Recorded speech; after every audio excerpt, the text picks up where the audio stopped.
Hello, and welcome to Castle of Horror, the show dedicated to horror movies and awesomeness. This week we have a look at the horror film, The Little Shop of Horrors.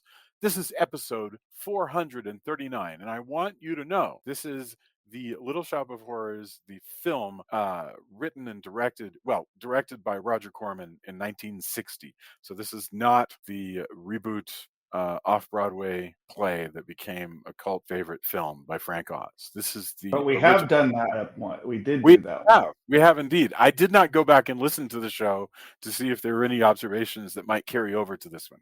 But we are talking about the 1960 beatnik comedy, such as it is. So, all right. Bear in mind, if you haven't seen today's movie, we're going to be talking about it from the perspective of horror fans who have. So, warning, spoilers ahead. From Denver, Colorado, I'm your host, Jason Henderson, publisher at Castlebridge Media, home of the Castle of Horror anthology. With me from Austin is Tony Salvaggio, lead singer and bassist of the band Deserts of Mars and lead guitarist of the band Rise from Fire. Say hello, Tony. Howdy. Howdy. Also in Austin, Mr. Drew Edwards is the writer-creator of the long-running underground comic Halloween Man, which you can find at Global Comics. He is a Best Writer Ringo nominee, Austin Chronicle Best of Austin Award winner, and a member of the PEN America Fellowship. Say hello, Drew. I didn't mean to. My question is Seymour a schlemiel or a schnook? And finally, also in Denver, color commentary from Julia Guzman of Guzman Immigration of Denver. Say hello. Hi, everybody. Hello. Schlemiel or schnook? What do you think? I think he is a putz. All right. I gotta agree with Drew. I think I'm with you. The A Little Shop of schmuck. Horrors. A schmuck. He is a schmuck. I think because he's a loser, I would call him a schlemiel. I'm that's my feeling. Can all of us Gentiles really be? No, you're right. That's We really spot need on to bring about in the use of Yiddish. We need to bring in a Yiddish expert to tell us. So schmuck, schnook, or schlemiel, what is Seymour? The Little Shop of Horrors is a 1960 American horror comedy film directed by Roger Corman, written by Charles B. Griffith. The film is a farce about a florist assistant who cultivates a plant that feeds on human blood and flesh, and really humans in general. The film stars Jonathan Haze, Jackie Joseph, Mel Welles, and the one and only Dick Miller, who shows up in basically everything Roger Corman makes. All of these guys had worked on Corman pictures previously. It was produced under the title The Passionate People Eater. The film combines dark comedy with farce, incorporates a lot of Jewish humor, and elements of spoof. The Little Shop of Horrors was shot on a budget of $28,000, or a little less than $300,000 today. Interiors were shot in 2 days by utilizing sets that had been left over from the previous production, A Bucket of Blood. So it's so funny because last week or last episode, which is 2 weeks ago, we discussed the final film directed by Roger Corman, not his final production, but the final film directed by him. But in this film, we are jumping all the way back to rather early in his career, although by no means his first, because we also talked about The Undead, which is a full 3 years earlier than this movie. Let's get our opening thoughts. Drew, Tony, Julia, and then I'll go. So, Drew, if you had been knocked in the head by a schlemiel and was falling on the train tracks and a train was coming towards you, what would be your opening thoughts about The Little Shop of Horrors? Well, first I would scream that the train was about to hit me. And then if I dodged out of the way, I would say that this is a delightful horror comedy romp, and with quite a few engaging oddball characters, and definitely the most iconic of all man-eating plant movies. Out of the sort of duo of what people call the beatnik horror movies, I do think I like A Bucket of Blood a little bit better, which I know might get me stoned in a much more vigorous fashion than Seymour Stone's a railroad worker. But I do think it's more. It's even though Bucket of Blood is first, I do think it's better that we led with this one, because this is such a famous movie that it just begs to be talked about.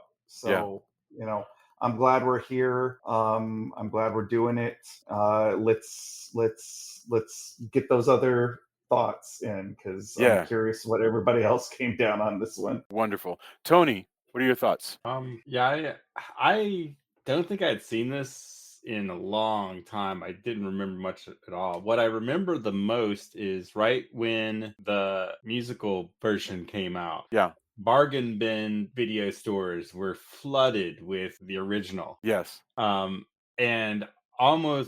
many of them also were like, Jack Nicholson. Like, Yeah. don't you, he's good. Look, I mean, he's in this in a very, one section, but and also what was even more bizarre was the colorized version was that made another round in bargain bins, Mm-hmm.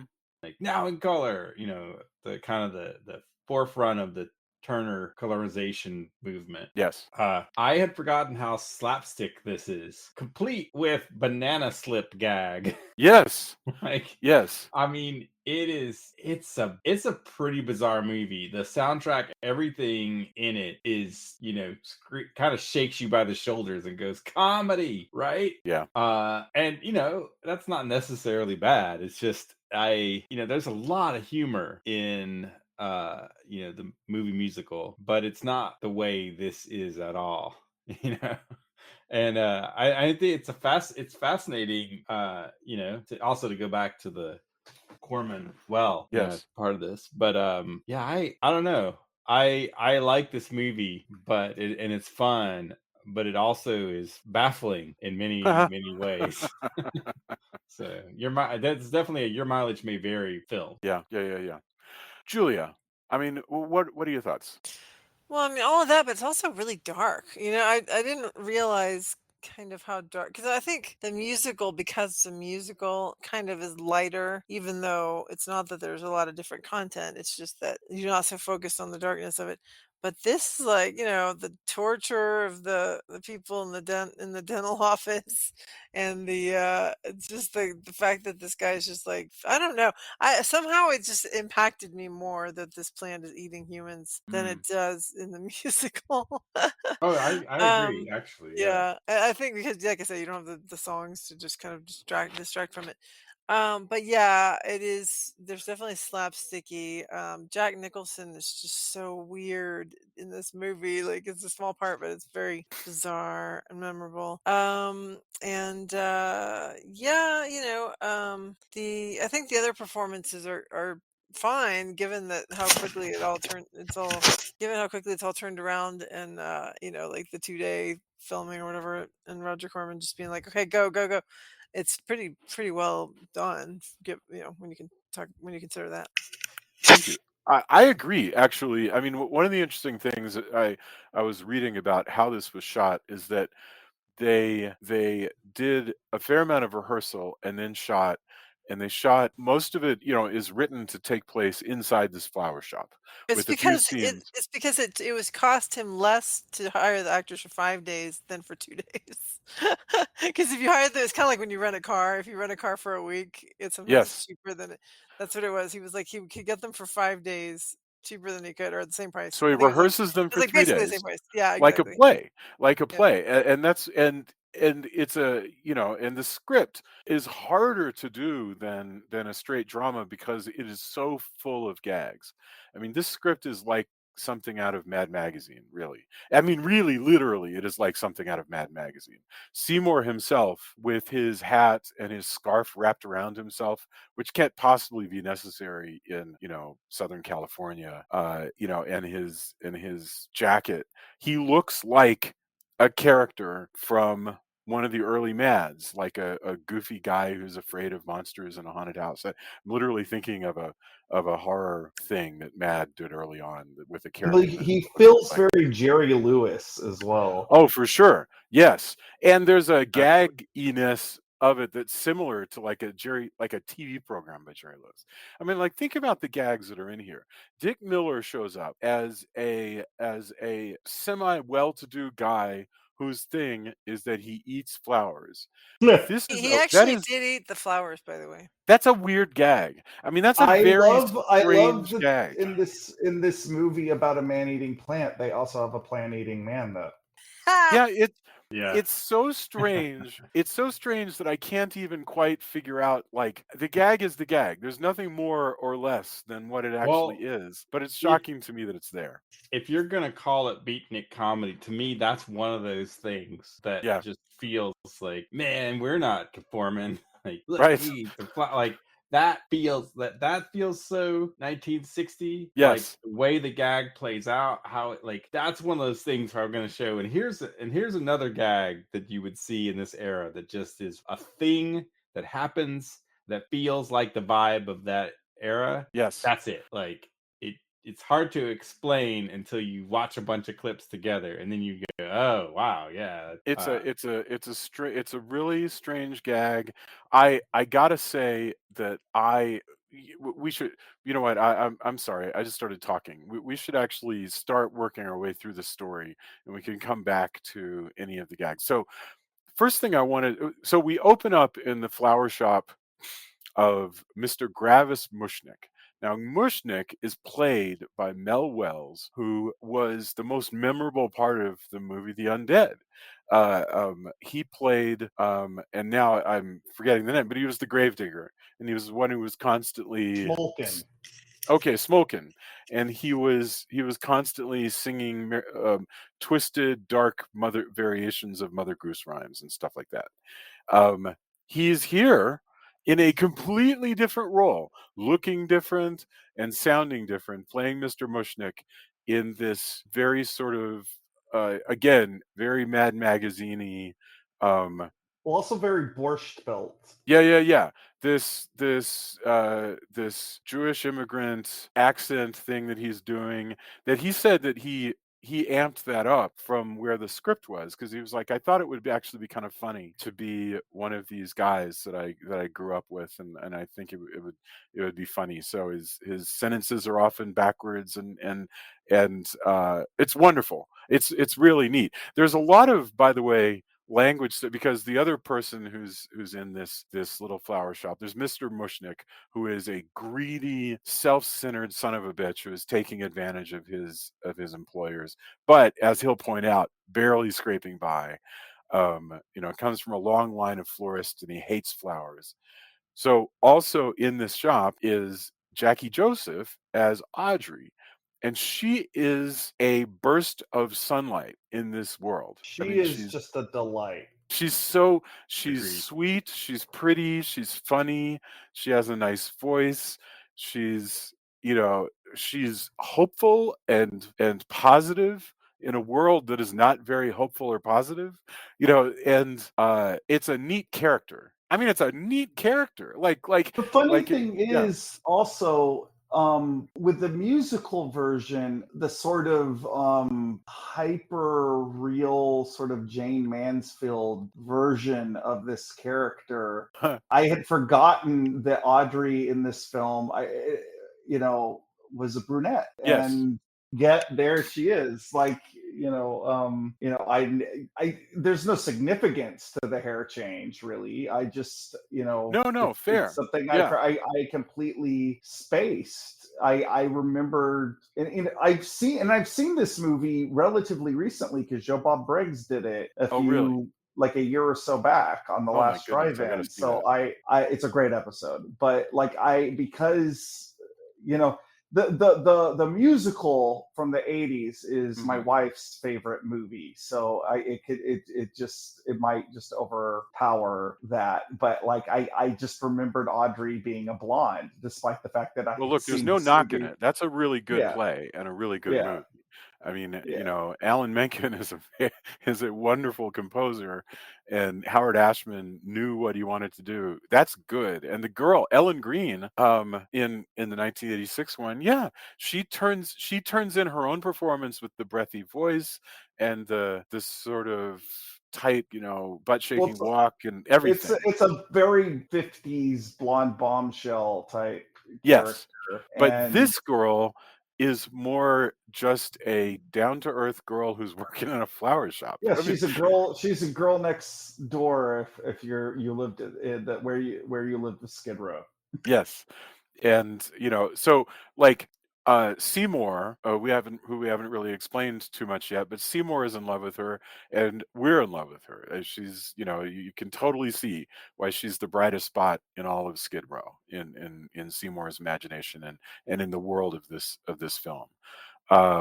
Yeah, we talked about Seymour being more or less a Jerry Lewis type.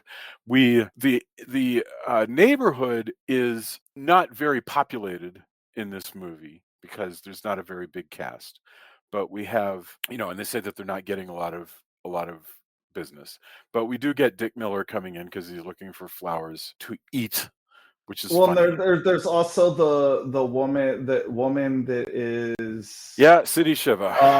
yeah, That's her that's an relatives are unbelievable always pun. dying. That's Yeah, every time she comes in, she wants a discount on flowers because yet another member of her family has met with an untimely demise.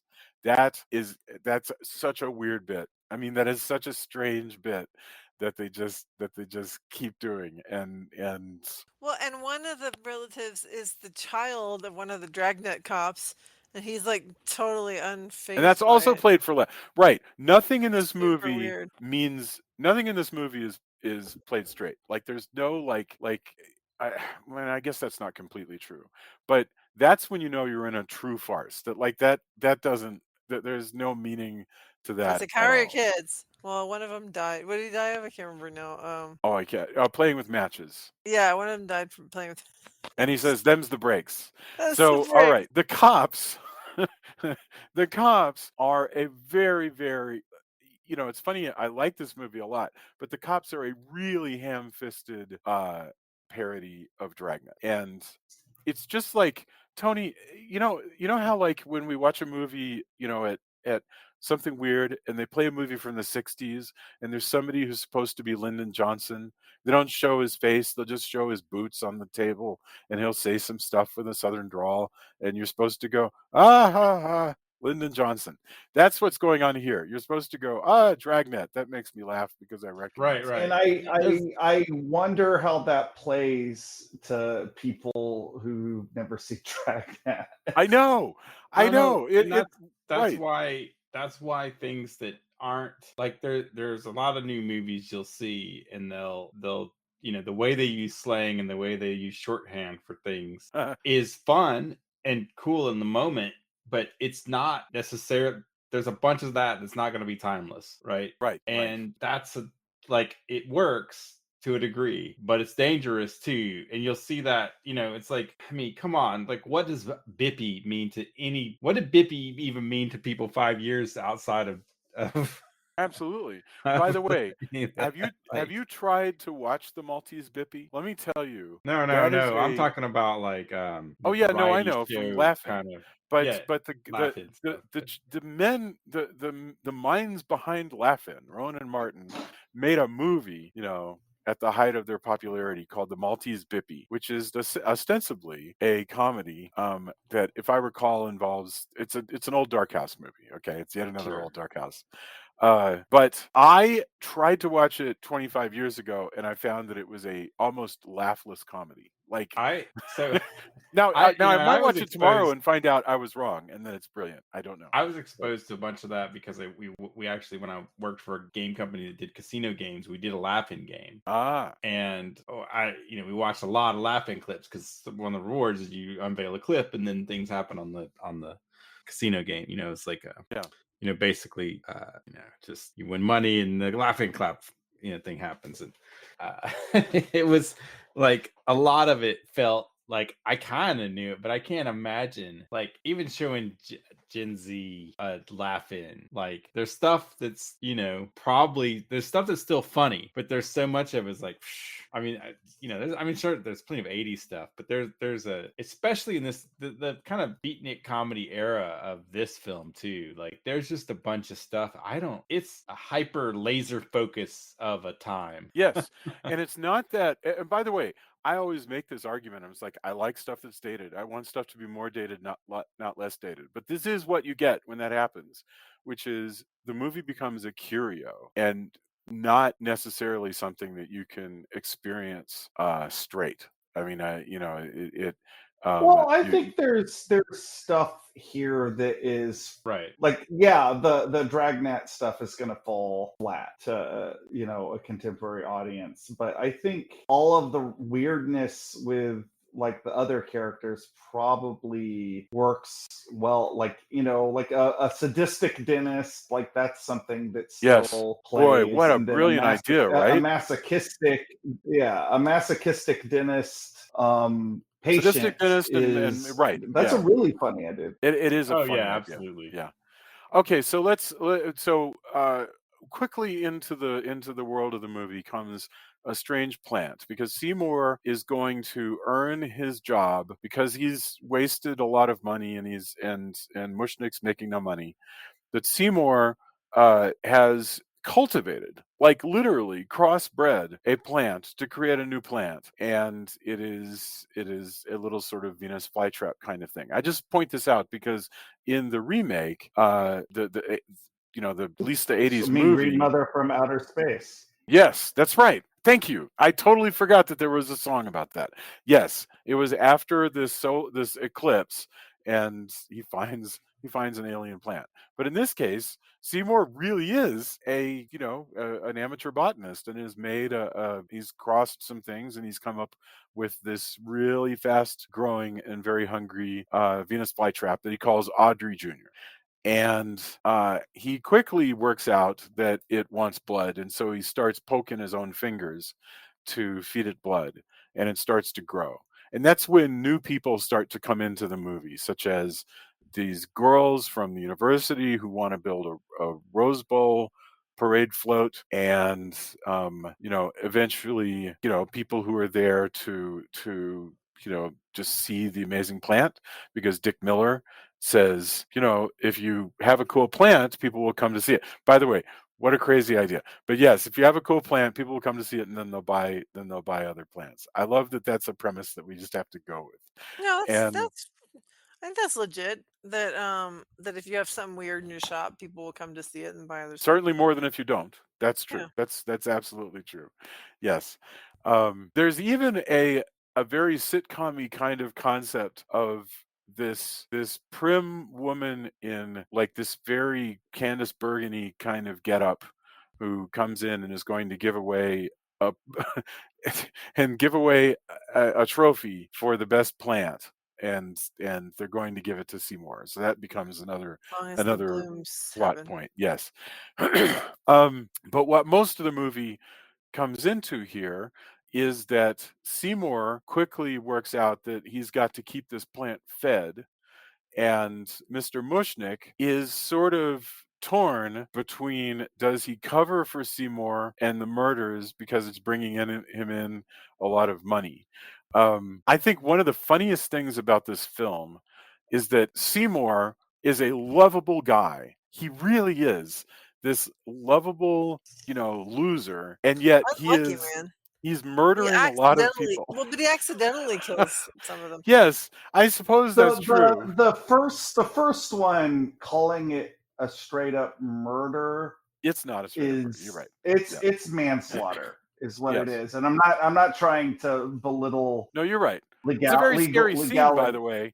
Yeah. You want to tell us what happens in that scene? Like how he takes that person So out? the plant, it's right after he discovers that the plant can talk it wants food, but Which, by the his way, is finger, voiced by the writer. yeah, Love it. Love it. and his fingers are all bandaged up. So he goes for a walk to try and figure this out, and he goes to a train station, and he's just pitching rocks like you do, I guess, Like in the you middle do, of the sure. night. And this guy gets off, who's sleeping on the ground for some reason, gets up, and Seymour accidentally brains him in the head with a big Yep. rock, and the guy stumbles around until he's on the train tracks. Seymour tries to go and get him, but he falls over every single thing. Yes. And the guy gets hit by a train. Yeah. Seymour panics, picks up the body parts, and tries to dispose of them. Finally makes his way back and realizes he can feed them to the plant.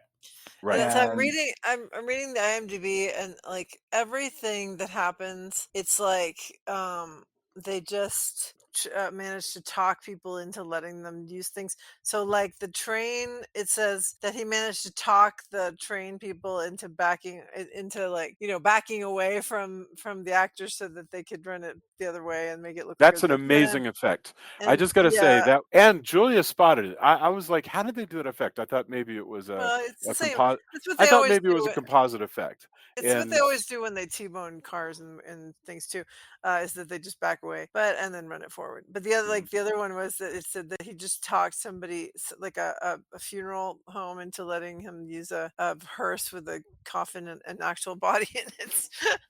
wow. He's just going around just going, hey man, and the set is just like they just used the sets that were being used for something else and were about to be torn down. Everything was just on the cheap. that's very punk rock, though. Mhm. No, for real. Yes. And the reason it turns out I gotta admire it. the reason he did the 2-day shoot, I was just reading, is because they were about to change the rules. Anyway, Corman shot the film quickly in order to beat changing industry rules that would have prevented producers from buying out an actor's performance in perpetuity. On January 1st, 1960, new rules were going to go into effect, requiring producers to pay all the actors' residuals. So it's kind of like what's going on now with AI Goodness and all gracious. that, for all future releases of their work. So he decided that he needed to just do a movie real quick before. And so he filmed it at the end of December so that he could Yeah. have one last movie one last movie. Yeah. So no, that's very that and that's that. I mean, there's always two sides to the penny pinching story, and one is that Mhm. a person who's pinching pennies is not paying somebody out there. I mean, that's Yeah. part of what it means to. But yes, yeah. So he gathers those body parts up, and then the hilarious thing is, again, I am impressed by how much you can watch this movie. And I know I said you don't take any of it seriously, but nevertheless, you're on Seymour's side. So much so that he's trying to like get rid of a body, and you're like, dude, how are you gonna get rid of that body? And then he finally figures out that he can feed it to the plant. Well, he is hapless, like he Yes. isn't really malicious. Like the only person he overtly kills is the dentist, and the dentist is actually straight up attacking him with some dental tools. So Yes. like it's And the florist like killed a robber.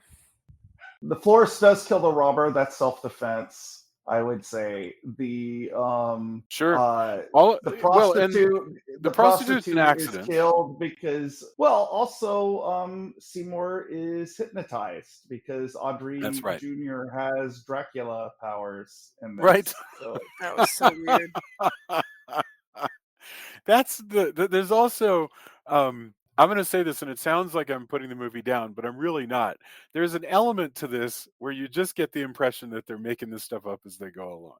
Like they're like, I don't know, maybe it can hypnotize him, and so that's how we'll get to the next. Well, he literally calls the plant Dracula a few moments Yes. beforehand, and it wouldn't surprise me if Corman was like, "Oh, Dracula can hypnotize people. Dracula drinks blood. Yes, Clearly, that's the true. plant can hypnotize people."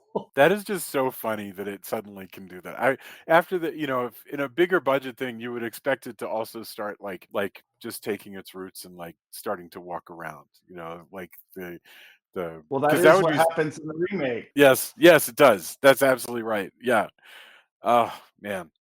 Yeah, over the course of these various murders, the police end up investigating and coming around. But they're not actually all that good detectives. They're parodies of Sergeant Friday and his partner on Dragnet, but they're not as good as Friday. They're they really can't follow these. They are beginning somewhat to suspect that maybe Seymour has something to do with it, but they're not able to effectuate the end of the mystery before Seymour manages to make it to the end of the movie. I have to ask you guys, did you find yourself watching this and mentally expecting the story to go one way when it goes another way, and because of the Frank Oz film? Like, Well, for instance, The for sure I Dentist. thought that the florist was a goner. Right, right. The Florist, The Dentist is in many ways worse and better in the musical version. In the musical version, Steve Martin's the dentist, and he is also the abusive boyfriend of Audrey, further tying all the characters together. And so you really do want to see somebody get rid of that guy. But Seymour does not stab the dentist in the 1986 version.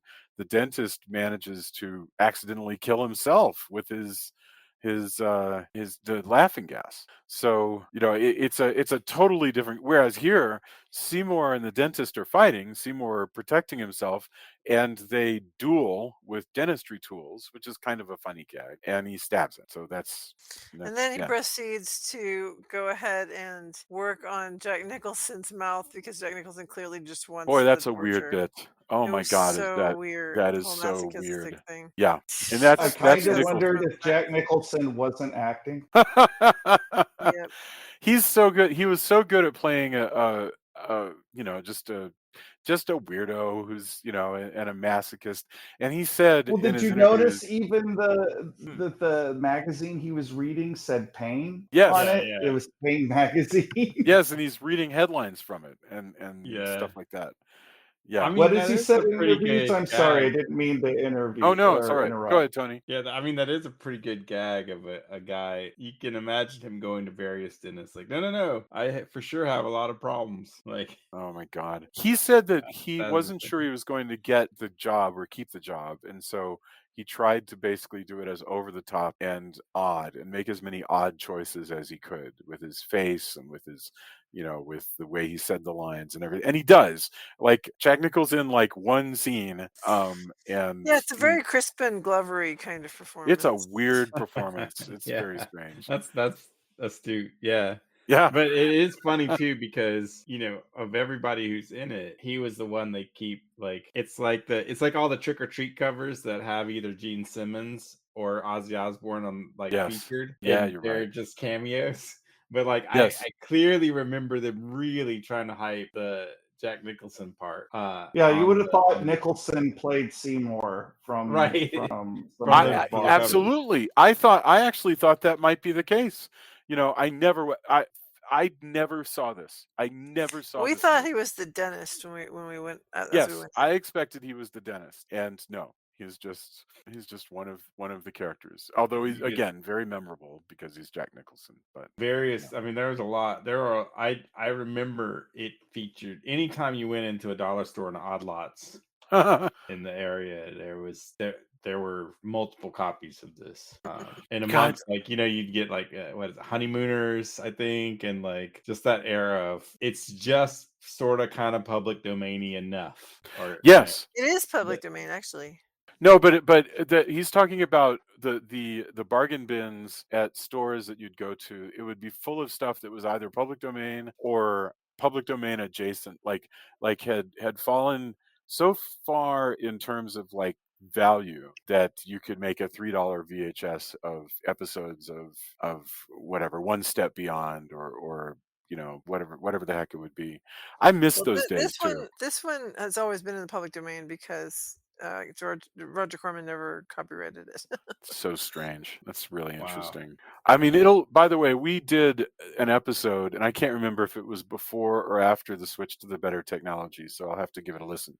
But we did an episode on the Terror, uh, and which has Jack Nicholson, and that's just 3 years after this, and he's the lead in that one. But it's a straight one. I mean, I think Corman kind of decided that doing that comedy was a little too risky because comedy requires getting something, whereas you gotta get the Well, jokes. I don't know, because he did The Raven during the Poe cycle, and that's a pretty silly And the movie. comedy of terrors, I suppose. That's true. Yeah, that's true. But I think they're vastly outnumbered by stuff that's straight horror, straight exploitation now. And yet this is a movie that people remember. That's true. It is one of the more famous Roger Corman movies, and obviously some of that is that there was a remake in the 80s that's well liked as well. But I think a lot of people regard this one pretty fondly as well. Do you think it would be regarded as fondly without the remake? Because I'm Well, on the fence. obviously people, there would not have been a stage play in a subsequent movie without people liking this one. Yeah. No, I got you. But People don't do adaptions of things that they don't like. That's true. I agree. I just think that like it's all. I agree with you, but I also wonder, there's kind of a reassessment afterwards being brought forward and this is also a great example of taking something that maybe is a little rough around the edges and flawed and turning it into something kind of updated in interesting and totally different ways. Like if you can go the remake route that leads us to the screen musical version, that's pretty awesome. And that's why it goes back to our, hey, if a good remake is still a good remake. Like you may not like, you may Well, go, I mean, remake, it but can like you can have a that situation where adaptation is great. I mean that the person who adapted Little Shop of Horrors for Howard Ashman was the one who remembered the piece and was like, "Hey, it would be really cool to like do to do a thing about basically about the '60s and '60s music." And I kind of remember this piece, and I think I can adapt that. And I think basically if in the multiverse where that guy doesn't exist, I think we might not remember Little Shop of Horrors. Well, we might Well, but because it we're is doing Roger also Corman. really easy to look at this and see why somebody would look at it and go, "Oh, you could turn this into a stage play, and you could turn this into a Absolutely. musical," because it kind of has a play-like quality Boy, it to sure it. does, right? And It feels like a it's play. very Yeah, camp. It's very camp too, in the way musicals often are. And yeah. like I see also a lot of John Waters in Mm. this. Like I think that I mean the remake exists, so it's impossible to really say if Yeah, I know. of It's actually course. it's impossible to argue one with that. But Yeah. I do think that there is enough good about this one that I definitely know people that they'll be like, "Oh, no, the original 1960, that's my jam." And I can't say, I mean, there is stuff I like about the 80s version, like the puppetry and everything is so impressive in that. So they both I have think things Skid going Row for is one them. of the finest songs ever. I mean, Yeah. I think Skid Row is a killer song that's just, it's one of the greatest movies from Broadway. It's wonderful. Off Broadway, But but from you're also correct in that having the talent to find a diamond in the rough and then go, no, this deserves, like, this fits all this criteria to turn this into this stage play and eventual movie. Yeah. Like that, there's got to be something that resonates, right? So I think and I, by no means am I saying, oh, this wouldn't be a part of this would be nothing without that memory of the 80s one. By no means am I saying that. Right. It's interesting that a lot of times that will cause a re-evaluation Oh, yeah. of No, for previous Well, sure. you work. But always like, hear people say, like, "Oh, you should remake bad movies instead." But I think the reason why that doesn't happen most of the time is that like nobody's going to want to adapt a piece if there's nothing to it. Mm. Like right. there's no Right. substance there. And this has enough going for it, even just the structure of it, because even though there are Right. things that are different about it in the subsequent versions, the structure was good enough to where they could keep enough of that. And I don't think that necessarily, I think that's why you don't have people like doing new versions of stuff that's just like forgettable or whatever. You know, Yeah, I Yeah. mean, I there just is, you don't want it to be forgettable, but it's also, you're kind of, does it click, or is there a literacy there that allows you to go, no, this has a kernel of something really cool, and I need to be able to disassemble that and put it back together in different contexts. Like, hey, that doesn't exist in everything. That's what we Boy, this sometimes is an interesting call bad, question right? because, like, let's say you take a picture like Catalina Caper, okay? Dumb movie, done by MST3K, so some people might use it that way. But otherwise, dumb movie, and sort of a forgettable caper that takes place on Catalina. And so you're like, okay, what can I adapt? I guess I could do Catalina Caper.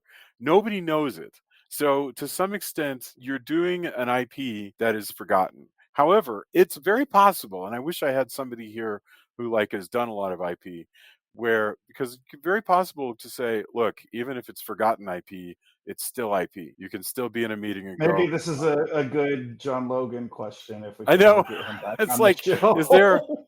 is there any modicum of value in being in a meeting and saying, well, you might not remember it, but this was a movie in the late 60s, so it's an IP. Like, does that get you another 3 seconds of consideration, or does the IP have to be valuable? I don't know what the I answer mean, to I that is. think I think it definitely helps people revisit things because I mean, there's talk of Joe Dante doing yet another version of this. Yeah, So, and I don't think if people you say Little Shop of Horrors and people are like, "Oh yeah, that's the one about the man-eating plant." yeah. Like people know what that's about. That's right. Yeah, no, you're exactly right. Yeah. And as I say it out loud, my instinct is that anything that gets you a few extra seconds of consideration is probably worth doing. So it probably is worth adapting Catalina Caper instead of doing something like Catalina Caper. Um, by the way, I'm not adapting Catalina Caper. I don't think anybody is, but I'm just, I think there might be value there. Um, Out with that attitude.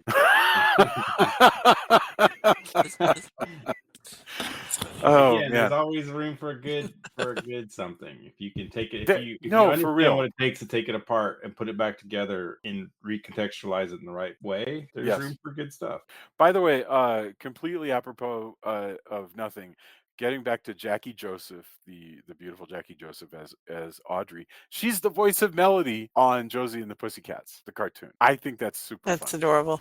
And she's Jerry Lewis's love interest in Who's Mining the Mint. And I'm telling you, I am watching that movie very soon because And it's I feel like her voice probably an influence on the voice Arlene Sorkin used for Harley Quinn. mm, Well, I mean, she might have influenced her, but she did that same voice for as Calliope on Days of Our Lives as well. So, but she might have influenced that character as well. I don't know. that's interesting. Was that the Fair same? enough. Forgive me. Was that the same? It was Arlene Sorkin. Good grief! I had to look Yeah, that up it really is. quickly. Wow. Yeah. Yeah, And that's probably what it is. I kind of already knew that because I remember talking to Paul Dini a little bit about that Mm. when we met at a convention years ago. So like I don't I this is a chicken egg situation, I think. Yep. I want to talk a little bit about, since we're talking about people who have relationships with other people in real life, Mary Mm. Wells, who plays the prostitute, Oh the yes. unfortunate prostitute, Well, is why don't you tell us was also what married. happens to her character Yeah, because I I think it's will. worth. But she was married to Mel Welles, who played Mushnick. So that's interesting. Yeah, that's such an interesting whole Sequence. segment, whole sequence. Yeah, it feels very like an American in Paris kind of. It feels like a ballet because he's been hypnotized by Dracula plant, and he's just walking around, and this woman in this beautiful, I guess it's a negligee, but it looks like a really pretty dress. She's just a knockout. Just keeps trying to drop things for him to pick up, and you would think after the first time that he didn't pick it up, she would kind of be like, okay, let's try something different. But no, she keeps dropping like tissues and whatever. At one point, she does in fact drop a banana peel that he slips on and falls. But anyway, he just keeps he just keeps ignoring her because he's hypnotized. He's the one focus of, I guess, trying to find a body. I don't know what he's exactly looking for, but anyway, but then again, he ends up accidentally knocking this woman out. I can't remember how. How does she get knocked out? He throws a rock up in the air because she says, "Your place or mine," Oh, and and he he's a says, stepbrother "Oh, to I flip a don't have a coin. coin." Right. He's like, so he spits on one side of the rock and says, wet or Oh dry. my god. Yeah, Yeah. and so he throws the rock, hits her in the head. So I'm just like, Jesus, this guy is so unlucky. I mean, she's unluckier, but he's pretty unlucky. So he ends up taking her back for the plant.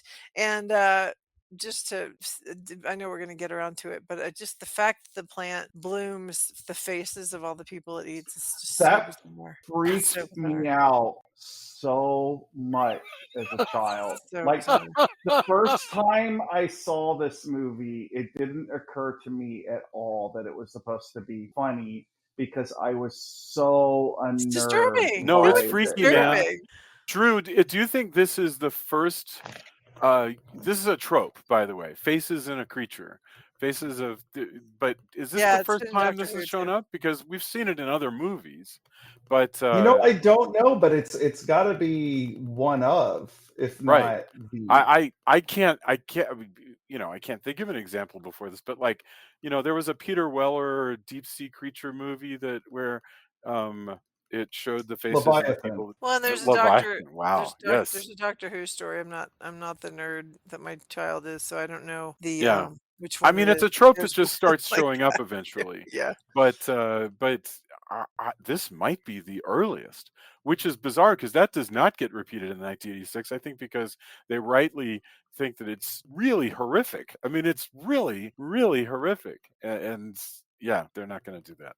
But yeah, that I want to say that it happened somewhere else earlier, but this is one of the most memorable. Yeah. Shows up similarly in this creature in Devilman, where this Yeah. turtle has the what may or may not be in reality the souls of his victims, and then when you try to kill him or pierce his shell, they scream in terror as if you're killing them yet again.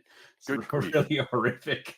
Jinman, the turtle demon. But yeah, that same kind of idea. That is definitely one of the less humorous and more horror kind of Yeah. tropes. By the way, we also should give credit to the wacky sped up section of the movie that leads up to the prostitute gag, because after he gets hypnotized, then it becomes the "Isn't this wacky? Look, it's sped up." Like the Benny Yes. Hill Which show or something. we see throughout we'll see in various comedies of the era. But when at the end, when we go back out, that's one time when we go outside, right? Right, And exactly. then when they go out again later, and there's a final chase through what amounts to a tire graveyard. That's amazing. I mean, I wanted to see that again. I wanted to see it in another movie because I'm with you. the visual of cops chasing a guy and or chasing somebody else, and they're having to climb over these enormous tires. It's visually arresting, and it's novel. I mean, I'm Well, not sure that I've seen it in other it places. also turns into more of a gangster film, or Yes, a it crime. does have that feel, It right? shifts to like a crime drama feel, even in how it's shot, Yes, which is right. It feels like a fascinating. Mike Hammer movie, basically, at that Sure, point. yeah. Yeah. No, Pseudo noir in this weird horror comedy. I mean, if you think of like the end of Heat, where the two men face off against one another, and they're like out at the edge of an airfield and hiding behind like machine units, like air conditioning units and stuff like that. This is similar to that because somebody looked at that thing and was like, I could block a chase around there. And you put it on film and you go, wow, I've never seen that before, and it's awesome. But what's awesome here is this is Roger Corman doing this, and it's just in a movie he made in a few days, and I'm not even sure if I've seen it since. I so that's really impressive. Gosh, I know that I we've mean, been and then jumping again, around. that goes back to you look at a film that some people may think of as lesser, or oh, that's this wacky comedy. There's a banana peel gag, et cetera, et cetera. And then you kind of dive into it and go, wow, but there's this part and there's this other thing, and this works because of that. Like, we only have a finite amount of time on the earth. You can't watch every movie. Yeah. But reassessing how you kind of come at these things, I think, is always worth it. I mean, I know we say that a lot on here, but Yeah, no, I'm so glad that I watched this. And in my endorsements, there's something else that I'd put off watching for many years for no particular reason. Finally got around to watching it, and it can really pay off. Okay, we've been jumping around, but is there anything else that we should mention before we leave people to go and discover Little Shop of Horrors for themselves? by the way, I do have a that piece the of ending is trivia. very bleak. Oh, go Yes. ahead. So after it is discovered and that he has been killing people and he is chased around by the cops, and he basically knows he has no future with Audrey, he goes back to the thing and the plant once again is begging him to feed it, and he gets a knife, goes in and crawls inside the plant thinking he's going to kill the plant from within, and then the plant eats him, and it cuts back to Audrey and his mother coming into the store, and then yet another flower blooms with his face, and it says, "I didn't mean to," which is something he's been saying through the entire movie. It's like this little catchphrase. And that's the ending of the movie. And that is dark, man. Yeah, it is. Like it is that is mean. Do you take that to mean that he did not succeed in killing the plant? Yes. Or absolutely. I don't think there's any other way to take that. I guess you're right. I kind of took it that he had succeeded in killing the plant, even though there was one more bud. But I suppose Seymour is no more. Yeah. And Audrey will live on. he does not get the happy ending of Rick Moranis. The off-Broadway play had a similarly bleak ending, where That is basically Audrey was going to was going to manage to take over the planet, like by being sold all over the world and stuff. So it was a very post I don't know. It was a darker '80s ending, basically. But I guess to your point, it's very like the one that's here. So yeah, we definitely didn't talk much about his weird mom, who's kind of oh my god, yeah, hypochondriac / she has to take all these medicines and has all these like remedies, and then even when they go to his house to cook, he's like, nobody cooks like my mom, and it's true because no one should cook like that. It's right. Objectively terrible. Oh my god. Yeah, so so much so that when he has real food, when he has a peanut butter and jelly sandwich, it's like the most crazy miraculous thing, because he's just never, I mean, he wasn't really set up to live a good life. Let's be fair. As much as his sad sack, his mom is cooking is seasoning things with Epsom salts. It's stunning to me that they don't all end up with like explosive diarrhea. Yeah, it's his mom is a horrible creation, and I don't know. It's so unpleasant to watch her scenes. You're like, I completely understand why Seymour is not thriving. Yeah, it has a lot to do with this. he was stacked against him. Right. And in the movie, you get the impression that in the adaptation, at least in the film, I haven't seen the whole Broadway show, so I can't remember how it all goes. But I believe they simplify things so that Seymour is an orphan and living with Mr. Mushnick, and that the mom is not in it at all. The mom's not in it because, I mean, she's such a drag that who wants to spend time with this character? Like it's just, well, it's also an extra character. Like they cut a lot of the they trim a lot of the fat for the stage play in subsequent version. It's really down to Mushnick, Seymour, and Audrey in terms of like having your principal cast, and the only other character that really gets a lot of screen time is the dentist. That is correct. Yes. Yeah. There are a few others, minor characters here and there, investigating and doing stuff like that. And you have the wonderful creation in that version of the kind of the chorus, which is the three girls who walk the streets of Skid Row singing and interacting with the other characters. That's a neat creation. I like those a lot. So yes.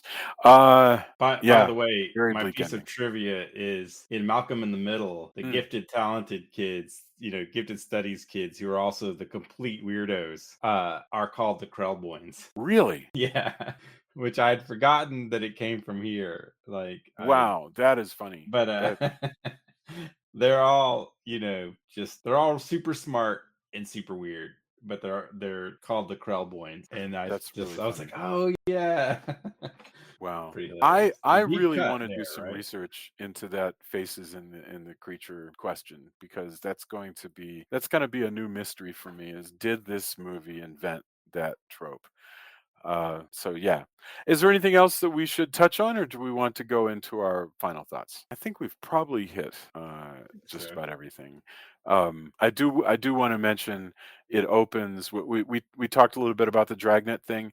The film actually opens with a big sort of animation of Skid Row with hand drawn lettering over it, which feels very very. It has. This is why I call it beatnik. It has a very sort of deliberate feel to it, but also it's quite cheap. So And it's jazzy. yeah, yeah, super jazzy. I love the music. We really ought to do a bucket of blood. Yes, I think that's probably a good idea.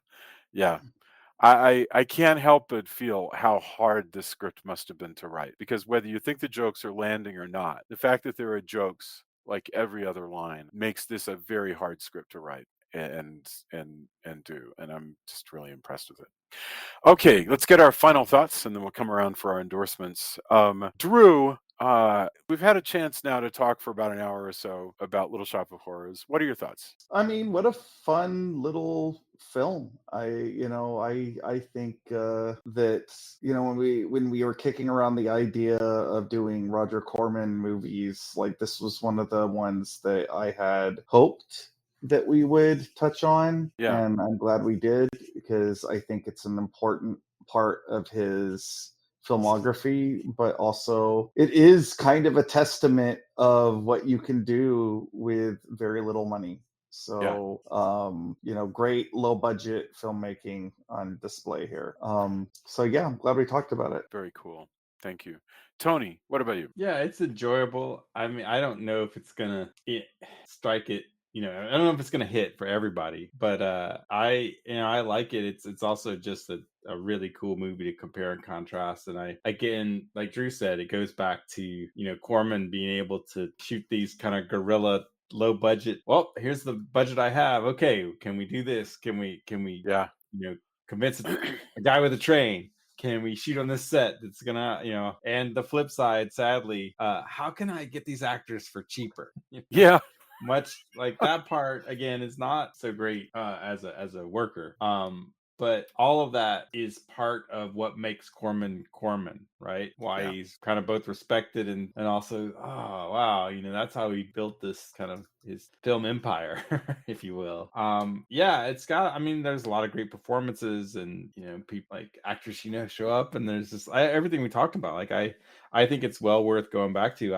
I had not seen it in a long time, and so it was kind of really fresh to me, hmm which was interesting as well. I like being able to kind of recontextualize it as an adult.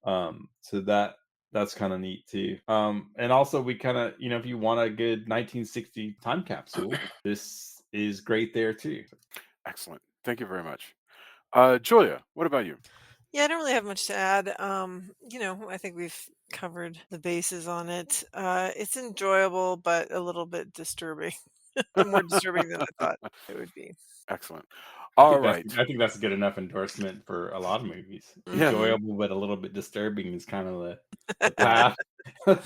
I think that I mean, describes a lot of movies isn't I that the actually enjoy. ideal Castle of Horror movie in a I lot of think ways? Yeah, so. I true. think so. Endorsements. Drew, what do you got for us? Well, you should all go to my Indiegogo campaign and back it. Back Halloween Man Entropy. Help us create the best comic book art of 2024 into 2025. We're working really hard. We have gotten a lot of backers so far. We're at 35 days out now, but any and all support is certainly appreciated. I will post a link to that. Also, I guess an actual endorsement. Hey, Batman Kid Crusader is pretty cool. It's sort of a spiritual successor to Batman the Animated Series. It has some of the same creatives behind it, but also Ed Brubaker and Matt Reeves are on it. Great 1940s aesthetic. Like I said on Facebook, it's not necessarily like reinventing the wheel in terms of Batman. They're just telling really good Batman stories. So, And what are you? Where do you watch it? Is it on? Prime. Oh, it's on Prime. On Prime. So it's not on Yeah. Max. Nope. Oh, Huh. that because the Yeah. illustrious head of WB decided to once again be a total jackass and sold it off. A Batman show. Oh, Yes, my God. that very unpopular garbage fire. character, Batman. Yeah. Good grief. Well, Uh, okay, great, because I don't have Max right now and I Jason, do have Prime. So you're gonna like it. It's really good. The second episode in particular is Yeah. a giant homage to classic movie So good. horror, and I love it. And I even love the stuff that's controversial, like the Penguin is a woman on the show, and she is a Mae West style showgirl. And I think that is terrific. I don't care what Twitter has to say about it. But certainly makes the umbrella and the top hat make a lot of sense in that context. But it's actually really classic Batman. Like it's not, they're just doing like the stuff you like about Batman and doing it well. Like like